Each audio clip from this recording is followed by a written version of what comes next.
Pra ser muito honesto, nada que fuja do que a gente já esperava. Essa que é a grande verdade. Eu até coloquei no título aí do vídeo. Deu a lógica, infelizmente deu a lógica. Mais uma vez o Vasco perde pro Flamengo dentro do Maracanã. E deu a lógica por muitos motivos, assim. Mas o principal deles é a diferença, é o abismo de qualidade de um elenco para o outro. Cada vez mais a gente vai vendo esse abismo ficar maior. A cada jogo que o Vasco joga diante do Flamengo, o Vasco tem mais dificuldades. A equipe fica, digamos assim, estagnada. Eu não vou nem falar que fica pior, que eu nem acho que esse seja um dos piores times do Vasco em relação aos últimos anos, que são terríveis. Mas o Flamengo evolui, o Flamengo avança, o Flamengo tem sempre jogadores de qualidade no seu banco de reservas. O Flamengo hoje tem um bom treinador também, e o Vasco está estagnado. Então, quando a gente olha para o campo, o que mais irrita, talvez, o torcedor, seja justamente a postura que o Vasco teve no primeiro tempo. E quando eu digo isso, na minha visão, o Vasco fez 2 jogos, acabou perdendo nos 2, mas a postura, a forma como se jogou esses 2 jogos é completamente diferente. Os primeiros 45 minutos, o Carille optou por colocar uma formação que ele já vinha utilizando, o 4-3-2-1, com o Coutinho aberto na direita e o Zucarelho aberto na esquerda, e o Verratti um pouco mais à frente. Mas a grande verdade é que a bola queimou no pé do Vasco da Gama durante o primeiro tempo inteiro. Pouquíssimos jogadores conseguiram ter algum tipo de tranquilidade para sair jogando. Um deles foi o Lucas Freitas, que fez um clássico de altíssimo nível. Mas o meio-campo do Vasco foi uma bagunça, foi uma água. Principalmente se a gente for falar sobre Hugo Moura. Hugo Moura fez um primeiro tempo desastroso. Inclusive o gol do Flamengo. O gol do Flamengo, na verdade, ele sai de um salto que ele dá para tentar fechar as linhas do Flamengo e ele deixa o Arrascaeta sozinho.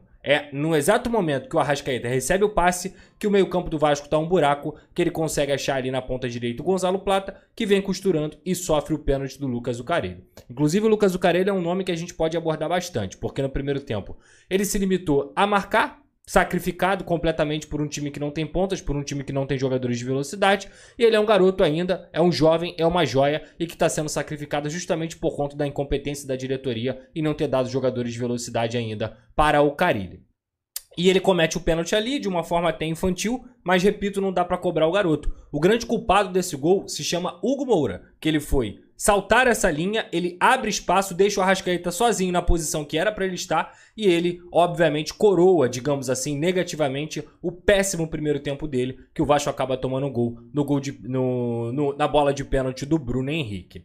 De forma geral, lá na frente, o Felipe Coutinho também foi um jogador completamente apagado, errou tudo no primeiro tempo que tentou. Como o Carille muito bem falou na entrevista coletiva, o Verratti sozinho era um cara que até ganhava as bolas longas, mas não tem jogador de proximidade, não tem jogador para passagem, ou mesmo aquele atleta que consiga fazer o Verratti ter a opção de passe, voltando esse pivô e um ponta entrando em velocidade. Nada disso aconteceu, porque o Vasco não tem esse tipo de jogador. E dessa vez o Vasco teve muita dificuldade ainda para suportar o controle do Flamengo, que, repito, é uma equipe muito melhor em todos os aspectos. O time titular do Flamengo é melhor do que o do Vasco, o time reserva é melhor do que o do Vasco, e se bobear, os terceiros reservas do Flamengo são melhores do que o Vasco da Gama, ou pelo menos tem um elenco mais, digamos assim, equilibrado do que o Vasco. O Flamengo tem 5, 6 pontas disponíveis, o Vasco não tem 1. E isso tudo se reflete dentro de campo. O Flamengo não fez força para jogar no primeiro tempo, dominou o Vasco com muita tranquilidade. O Vasco que até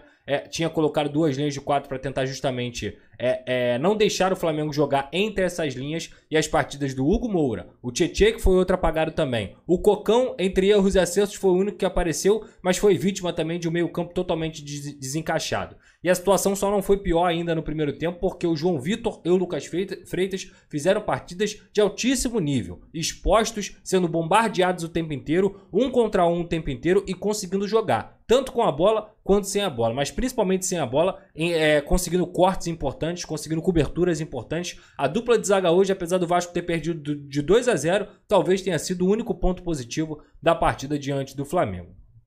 Já no segundo tempo, a gente viu um Vasco completamente diferente. Por quê? Porque o Fábio Carille, apesar de não ter feito substituições na partida, ele conseguiu fazer modificações dentro do sistema tático e dentro do posicionamento também desses atletas. Ele coloca quase um 3-6-1, digamos assim. Por quê? Porque ele libera o Pumita e libera também o Lucas Piton coloca o Hugo Moura como o zagueiro central para fazer a saída de 3, o João Vitor aberto pela direita e o Lucas Freitas pela esquerda. E o Vasco melhora bastante, o Vasco desmorona completamente o plano de jogo do Flamengo. Tanto é que nos primeiros 20 minutos o Vasco foi muito superior ao Flamengo. Inclusive poderia ter empatado na cabeçada do Verratti. Isso fez com que o Cocão subisse de rendimento, os pontas fossem, no caso, os laterais fossem mais acionados, o Coutinho e o Tietchan participaram um pouco mais, mas o grande nome que fez o Vasco mudar de posicionamento e mudar também de postura dentro de campo, de efetividade, foi o Lucas Zucarelli. Assim que ele caiu pela direita, ele conseguiu fazer jogadas por fora e por dentro. Deu um chute forte de fora da área que quase foi gol. Ele conseguiu fazer jogadas de linha de fundo, dando opção para o Pumita. Ele potencializou o Pumita. Então um garoto jovem que estava jogando seu primeiro clássico grande contra o Flamengo na sua vida, uma responsabilidade enorme dentro do Maracanã com a maioria da torcida adversária. Ele conseguiu mudar a postura do Vasco da Gama e para mim foi o grande nome dessa diferença do primeiro tempo para o segundo tempo. Naturalmente, depois ele cansou e o Vasco também cansou e as peças de reposição que o Vasco tem são completamente diferentes da do Flamengo. Eu já imaginava que depois daquela cabeçada do Verratti em uma boa jogada do Lucas Piton, que achou o Felipe Coutinho, depois o Coutinho achou o Lucas Zucarelli, o Lucas conseguiu abrir o espaço para o Pumita e o Pumita cruzou, inclusive o Pumita foi no segundo tempo o cara que, digamos assim, foi a melhor arma do Vasco, pelo menos nas pontas, pelos cruzamentos que ele conseguiu fazer. E aí, a bola encontra a cabeça do Verratti, ou melhor, o Verratti vai de encontro com a bola num salto espetacular, uma cabeçada sensacional, muito difícil, salta mais do que todo mundo da zaga do Flamengo e a bola bate caprichosamente na trave. Ali, a minha sensação era de que o Vasco não conseguiria empatar a partida. Por quê? Porque o Vasco deu o seu máximo. O Vasco conseguiu nos primeiros 20, 25 minutos ali jogar melhor do que o Flamengo, envolver o Flamengo, fazer o Flamengo ficar perdido. Inclusive o Felipe Luiz em muitos momentos ficou estressado e fez logo as trocas para poder espelhar a marcação do Vasco da Gama e conseguir ter superioridade. E é aí que a gente fala novamente sobre o abismo e a diferença técnica que existe entre o Vasco e existe entre o Flamengo. O Flamengo é uma equipe que tem o Everton Cebolinha como terceira opção de ataque. E o Everton Cebolinha faz o gol que ele fez aí, numa batida espetacular, de fora da área, no ângulo, sem chances para o goleiro. Não tem erro de defesa nesse momento, na marcação do Cebolinha. É só mérito do adversário. Porque o Vasco precisa chegar 8, 9, 10 vezes e não consegue finalizar uma. E na única que conseguiu finalizar decentemente, infelizmente a bola bateu na trave. O Flamengo não. O Flamengo, pela qualidade técnica dos seus atletas, em 3 partidas, em 3 chegadas, digamos assim, em 3 jogadas, pelo menos em uma, ele vai ser letal. Então o Vasco pagou por não ter conseguido ser efetivo, pagou porque o time do Flamengo é muito melhor, pagou porque o Fábio Carille não tem peças de reposição e isso é culpa completamente da diretoria de, no dia 15 de fevereiro, não ter entregado pontas ainda para esse elenco. Por mais que estejam jogadores e tenham jogadores aí que estão perto, engatilhados, digamos assim, hoje o Vasco da Gama novamente jogou uma partida de, digamos assim, bom nível no Campeonato Carioca. Na minha visão, só os clássicos que importam realmente. Os outros jogos são uma várzea bem grande, mas dentro do clássico é onde você vai ver a régua do que esse time está conseguindo fazer ou não. E nem contra o Fluminense e nem contra o Flamengo o Vasco fez um bom jogo. Muito pelo contrário, contra o Fluminense fez um jogo terrível, talvez até pior do que esse contra o Flamengo. No primeiro tempo o Vasco fez um jogo terrível novamente contra o Flamengo e no segundo tempo o time jogou bem, pelo menos nos primeiros 25 minutos com as mudanças do Carille. Depois esbarrou na sua alimentação, enquanto entra o Everton Cebolinha no Flamengo, no Vasco entra o Jean David. Entre outros jogadores que eu poderia citar aqui, que não preciso nem falar nada, da qualidade do adversário, da qualidade do rival, que é infinitamente superior ao Vasco em relação aos seus jogadores, em relação à estrutura de elenco. E como analisar esse clássico sem fugir do clichê do abismo econômico, do abismo técnico, da diferença abissal dos elencos, né? Você bate o olho nos times e fala, é muito diferente. Dá para fugir desse clichê na hora de analisar um Flamengo e Vasco? Bem-vindos ao Troca de Passes, Luiz Carlos Júnior. Fala, Risa! Quanto tempo eu não falo com você ao vivo, hein? Você gostou da olhadinha aqui que a gente deu, aqui que nem o Ed? Você gostou? Olhando para um lado, tocando para você. Gostei, ó. gostei. Talento puro, né? Tá bom. Vem aí o Troca de Passes no talento de André Rizek. Aí dá aquela viradinha de lado bacana. Curtimos. Mas dá para fugir desse clichê? Luiz, Lédio, Paulo, assim, você olha os times, você vê o retrospecto, o tempo que o Vasco leva sem ganhar do rival, o que foi o jogo de hoje, o que tem sido os últimos jogos. Dá para analisar esse clássico sem fugir da obviedade que é a diferença abissal dos elencos e não é de hoje isso? Eu acho que não. E completando o seu raciocínio, talvez isso corrobore o que nós vimos no primeiro tempo. Um Vasco muito acuado, muito preocupado. Um Vasco que, um clube de enorme tradição, de uma camisa gigante, de uma torcida apaixonada. Um Vasco que foi pequeno no primeiro tempo, não, Lédio? Boa noite, amigos. Foi pequeno. Foi uma atuação constrangedora do Vasco. Foi humilhante. Mas respondendo ao Rizek, não dá para fugir desse clichê, Rizek. Nos últimos 21 jogos clássicos, o Vasco ganhou 2 do Flamengo. 2. Então, isso explica muita coisa. E quando você termina o clássico, como esse aqui de hoje, no Maracanã, com quase 45 mil pagantes, que foi até um público surpreendente, que a venda antecipada estava com menos de 30 mil torcedores. E vocês têm a sensação que você já sabia o que ia acontecer. Né? O que é mais... A surpresa foi o segundo tempo do Vasco. A surpresa foi o Vasco ter melhorado no segundo tempo, porque... O amasso que o Flamengo deu no primeiro tempo e, no final das contas, a vitória do Flamengo é algo absolutamente normal hoje em dia nos clássicos entre Flamengo e Vasco. Em 2023, o Flamengo fez 4-0 no Vasco no primeiro tempo, num clássico quarta-feira à noite, aqui no Brasileiro. Ano passado, o Flamengo fez 6-1 no Vasco.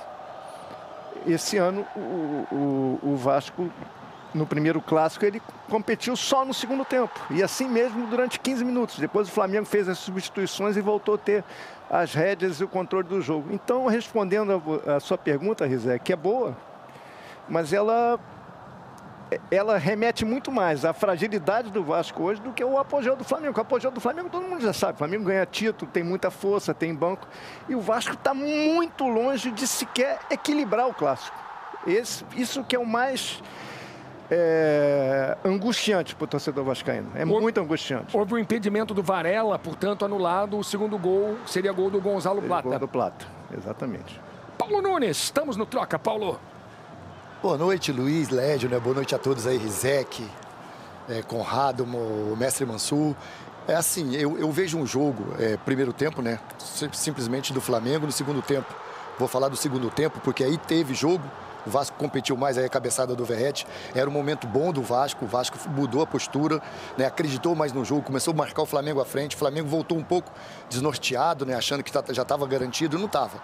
O Vasco mostrou que tinha força. Só que aí entra mais uma condição que o Flamengo tem demais. O Flamengo tem elenco e tem um treinador que entende do que ele está fazendo, né? O Vasco começou a amassar o Flamengo, né? Jogar o Flamengo para trás. O que o Felipe Luiz faz? Ele troca o Ortiz, que tem uma saída de bola muito qualificada. Ele coloca o Ala, que tem controle de jogo. O Flamengo tinha perdido o controle do jogo. O Flamengo, de novo, volta a ter o controle do jogo, volta a ter posse de bola, tira a impetuosidade do Vasco, né? Que estava até os 20 minutos. E aí a qualidade técnica, a qualidade de jogadores individuais. O que está jogando o Wesley, para mim, é absurdo, né? A força, né? A coragem que ele tem, ele ataca pelo fundo, por dentro, marca. Então, assim, em campo, né, Paulo? Exatamente, a diferença é gritante. Então, para mim, assim, eu acho que o Carille vai ter muitos problemas se o Vasco não encontrar esses jogadores de frente, porque o Vasco não tem jogada, né? O Vasco tem uma bola longa pro Verratti segurar ela ou da casquinha. Só que da casquinha para quem? Pro Coutinho que está no meio, pros dois jogadores que estão abertos. Vai ter que esperar a volta do Adson, vai ter que esperar David. Coutinho ainda abaixo fisicamente. Né? Abaixo, porque tem que correr, né, Led? Aquilo que eu falei. O Flamengo tem o controle de jogo, joga para um lado, joga para o outro. O time vai se desgastando do Vasco. Então, assim, a dificuldade do Vasco só aumenta. Mas, assim, a gente tem que enaltecer o que o Isaac falou. A qualidade do Flamengo é absurda, em termos de técnica, de físico, em termos de elenco. Quando você acha que o Vasco vai colocar o time dentro do campo do Flamengo, o Flamengo vai lá, faz algumas mudanças, com o treinador que sabe o que está fazendo, muda tudo de novo. E aí, Rizek, estamos à sua inteira disposição. Como é que vocês viram a exibição rubro-negra hoje e a maneira como o Felipe trabalhou o elenco? Bom, vamos lá. Primeiro assim, para mim o primeiro tempo é muito ditado pelo que o Vasco escolhe fazer no jogo. Qual é a minha impressão? Uma das grandes fontes de geração de gol nesse Flamengo é a capacidade de pressionar a saída de bola do adversário, recuperar meio caminho do gol e com jogadores O Flamengo hoje A tem escolha do time titular passa por isso. Isso, exatamente. Jogadores que correm de velocidade para tentar resolver rapidamente a jogada. A minha impressão é, e porque isso em outros Flamengo e Vasco recentes já criou alguns problemas para o Flamengo. O Carille falou, em vez de enfrentar essa pressão, eu vou por cima dela. Toda a saída do Vasco, a bola era longa para o Verratti. Quando você olha o jogo e o plano não funciona, fica parecendo, é um plano muito pobre. Ele ficou com uma cara de um plano pobre, mas ele poderia ter algum sentido. O Vasco ganhou uma ou outra segunda bola, o Flamengo tinha dificuldade, às vezes, de se recuperar seguidas as bolas e ficar atacando, porque essa bola vinha, o Verratti ganhava na cabeça, ela saía para a lateral e o Flamengo era obrigado a construir de trás de novo, sem conseguir recuperar a bola perto do gol o tempo todo. Acontece que quando o Flamengo vai construir desde trás, o Vasco não é um time que vai te pressionar com força, porque os dois homens da frente dele são Verratti e Coutinho, que não são jogadores ultra... Nem se quisesse ia conseguir, característica mesmo. Então o Flamengo sobrava. Você tinha o Danilo, que com a bola controla o jogo com muita facilidade, uma capacidade de escolher as jogadas. Jogou bem de novo, né? Isso, ele saía quase sempre... Quarto jogo dele pelo Flamengo. Quase sempre era com ele o escape pelo lado direito, atraía os volantes do Vasco, se criava um espaço enorme de entrelinha. Eu e o Conrado vamos mostrar daqui a pouco a análise do gol que surge por aí. E o Flamengo foi começando a construir o seu jogo. Segundo tempo, o Vasco volta, para mim, a fazer o que ele está fazendo a temporada inteira. Como ele não tem velocidade para ser um time que defende atrás e escapa, porque se escapar, ninguém vai correr, porque não tem jogador para correr. Ele joga com os dois laterais muito altos. Um terceiro homem na saída de bola, em geral um dos volantes, foi o Hugo Moura que foi fazer essa saída. Os pontas do time vêm para dentro, o Vasco tem 4 jogadores por dentro, os dois homens abertos. E aí desencaixou a pressão do Flamengo, uma forma de construir do Vasco totalmente diferente. A linha de 4 do Flamengo tinha dificuldade de balançar de um lateral para outro. Assim surgiu o lance do Verratti, que cabeceia na trave.